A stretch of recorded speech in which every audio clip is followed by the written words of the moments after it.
तो जैसा कि आप आजकल आपके आसपास देख रहे होंगे कि घर बनवाने की संख्या जो है वो धीरे धीरे बढ़ रही है। अब ये जो घर है इन्हें बनवाने के लिए अच्छा खासा मटेरियल लग जाता है। एक औसत घर बनवाते समय आपका 70% खर्च जो है वो मटेरियल कॉस्ट में चला जाता है और इन्हीं मटेरियल में से एक मटेरियल होता है जो कि है सरिया, जिसकी डिमांड आज भी है और भविष्य में भी रहने वाली है। तो आज के इस वीडियो में हम यही जानेंगे कि सरिये का बिजनेस अगर आपको शुरू करना है तो कौन कौन सी चीजें जरूरी होती है। जैसे कि इस बिजनेस को शुरू करने के लिए आपको कौन कौन से डॉक्यूमेंट चाहिए, कितनी स्पेस चाहिए, कितना इन्वेस्टमेंट होता है और कितना प्रॉफिट होता है, ऐसी और भी इंपॉर्टेंट चीजों के बारे में हम इस वीडियो में देखेंगे। और वीडियो का जो एंड पार्ट होगा वहां पर हम महत्वपूर्ण बोनस टिप के बारे में देखेंगे जो कि आपके बहुत काम में आने वाली है। अब देखिए, सरिये का धंधा करने के बारे में सोच रहे हैं तो सरिये के बारे में आपको जरूर पता होना चाहिए। तो दुकानों में जो बेचने के लिए सरिया अक्सर ही आपने देखा होगा वो टीएमटी सरिया होता है। टीएमटी यानी कि थर्मो मैकेनिकल ट्रीटेड स्टील। और स्टील के अलग अलग ग्रेड भी होते हैं, जैसे कि Fe 415, Fe 500, Fe 550, Fe 600। इनमें से जो Fe 415 और Fe 500 है इनका इस्तेमाल रेगुलर घर बनवाते समय किया जाता है।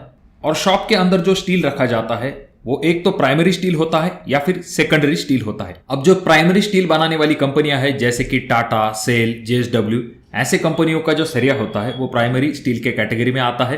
अब ऐसे प्राइमरी स्टील के रेट थोड़े से ज्यादा होते हैं और इसकी डिमांड भी अच्छी होती है, पर यहाँ पर मार्जिन जो है वो थोड़ा सा कम होता है। वहीं पर अगर हम सेकेंडरी स्टील की बात करते हैं तो यहाँ पर आपके लोकल ब्रांड जो है वो आते हैं। यहाँ पर जो स्टील बनाया जाता है वो स्क्रैप की मदद से बनाया जाता है और ऐसे स्टील के रेट भी थोड़े से कम होते हैं, पर यहाँ पर जो मार्जिन होता है वो थोड़ा सा ज्यादा होता है अगर हम प्राइमरी से कंपैरिजन करते हैं तो। और ये जो स्टील बार होते हैं ये अलग अलग डायमीटर के आते हैं, जैसे कि 8 mm, 10 mm, 12 mm, 16 mm, 20 mm, 25 mm और 32 mm। पर अगर आप अपने शॉप पे रखने वाले हैं स्टील तो आपको 32 mm का या फिर 25 mm का या फिर 20 mm का सरिया रखने की जरूरत नहीं है।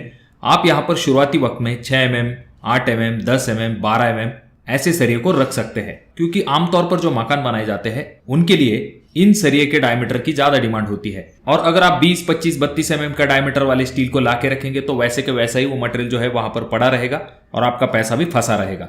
तो डिमांड जैसी है उस हिसाब से आपको सरिये का डायमीटर आपके दुकान में रखना चाहिए। अब आपको सरिये के बारे में जानकारी तो मिल गई। अब नेक्स्ट सवाल यह आ जाता है कि आखिर कितना स्पेस चाहिए आपको सरिये का बिजनेस शुरू करने के लिए। तो इसका जवाब है आपको 1000 से लेके 2000 स्क्वायर फीट तक जगह सरिये का बिजनेस शुरू करने के लिए चाहिए।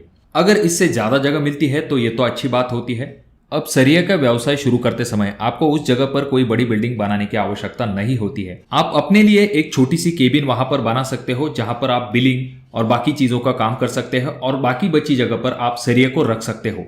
अब सरिया अगर खुले में रहता है तो ज्यादा दिक्कत नहीं आती है, पर दो चीजें जरूर ध्यान में रखिए। जहां पर आपका सरिया होगा तो वो जमीन से थोड़ा सा ऊंचाई पे होना चाहिए जिससे कि वो जल्दी जंग ना पकड़े। और दूसरी इंपॉर्टेंट चीज ये आ जाती है कि उस जगह को कंपाउंड वॉल होना चाहिए सिक्योरिटी के हिसाब से।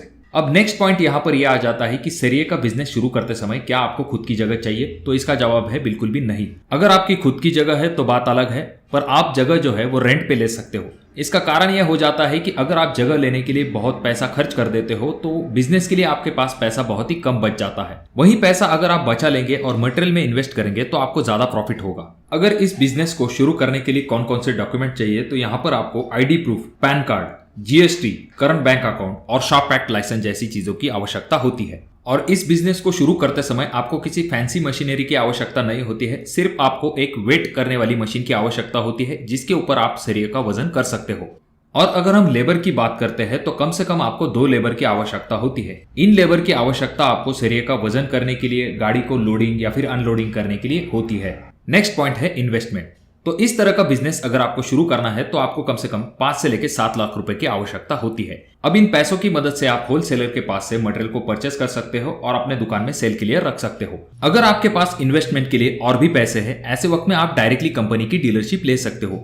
इसके लिए आपको कंपनी की वेबसाइट को विजिट करना है और वहां पर अगर आप डॉक्यूमेंट सबमिट कर देते हो, ऐसे वक्त में आपको कंपनी की डीलरशिप मिल जाती है। पर यहाँ पर आपको ऑर्डर कम से कम 12 टन तक देनी पड़ती है, तो इसके लिए आपको ज्यादा पैसों की आवश्यकता होती है। पर डायरेक्टली कंपनी से माल मंगवाने का फायदा यह होता है कि आपको मार्जिन जो है वो अच्छा मिल पाता है। अब इन्वेस्टमेंट की बात हो गई, उसके बाद सवाल आता है कि आखिर प्रॉफिट और मार्जिन कितना होता है। तो यहाँ पर आप 2 से लेकर 3 रुपए प्रति किलो के हिसाब से प्रॉफिट जो है उसे कंसिडर कर सकते हो। यानी कि अगर आप एक दिन में 1 टन तक स्टील को सेल कर लेते हो, ऐसे वक्त में आपका मुनाफा जो है वो 2000 रुपए तक हो सकता है। अब इन सभी चीजों के बाद सबसे इंपॉर्टेंट चीज आ जाती है कि सरिये का बिजनेस करते समय आखिर आपको कौन कौन सी सावधानियां बरतनी चाहिए। अब सबसे पहली चीज जिससे आपको बचना चाहिए वो है उधारी।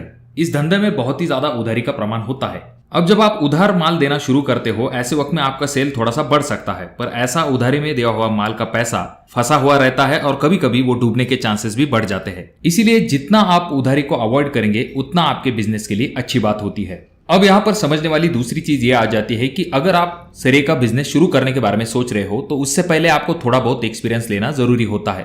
किसी दुकान में अगर आप 6 से लेके 12 महीने तक का एक्सपीरियंस लेते हैं तो इससे आपको सरिये का बिजनेस शुरू करने में बहुत ही आसानी होगी, क्योंकि एक्सपीरियंस की वजह से आपको बहुत सारी चीजों के बारे में पता चलता है कि कस्टमर का बिहेवियर किस हिसाब से है, मार्जिन कितना रखना चाहिए, कौन सा ब्रांड वहां पर चल रहा है, कौन से स्टील की ज्यादा मांग है, कस्टमर के क्या एक्सपेक्टेशन है। ऐसी बहुत सारी चीजों के बारे में आपको एक्सपीरियंस के दौरान पता चलता है। और जहां तक बात आती है मटेरियल को सेल करने की, तो यहाँ पर आपको इस तरह के ब्रांड को अपने दुकान में रखना चाहिए जो कि लोकल में बहुत ही पॉपुलर है। तो अगर आप ऐसे ब्रांड का मटेरियल अपने दुकान में सेल के लिए रखोगे तो डेफिनेटली लोग जो है आपके दुकान में मटेरियल परचेस करने के लिए आएंगे। और यहाँ पर आपके दुकान में जो रेगुलर कस्टमर होते हैं, जैसे कि ठेकेदार या फिर आपके इंजीनियर, तो ऐसे लोग बार बार सरिये को परचेस करते हैं और वो भी बल्क क्वांटिटी में। तो इस वजह से आपका सेल भी बढ़ता है और आपका प्रॉफिट भी बढ़ता है। तो इसीलिए आपके कॉन्टेक्ट में जितने ज्यादा इंजीनियर और कॉन्ट्रैक्टर होंगे उतना ज्यादा आपको फायदा होता है। और रही बात कंपनी से मटेरियल परचेस करने की, तो यहाँ पर आपको ये जरूर ध्यान में रखना है कि जितना पॉसिबल हो सकता है उतना आपको कैश में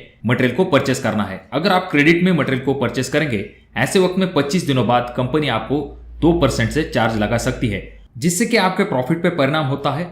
और अगर आप कैश में परचेस करते हो तो इसका फायदा ये होता है कि आपको डिस्काउंट भी मिलता है। और डिस्काउंट का सीधा सीधा मतलब ये होता है कि प्रॉफिट मार्जिन जो है आपका इंक्रीज हो जाता है। सरिये का बिजनेस करते करते आप साइड बाय साइड सीमेंट को सेल करने का बिजनेस भी स्टार्ट कर सकते हो, क्योंकि ऑलरेडी आपके पास लेबर अवेलेबल होता है।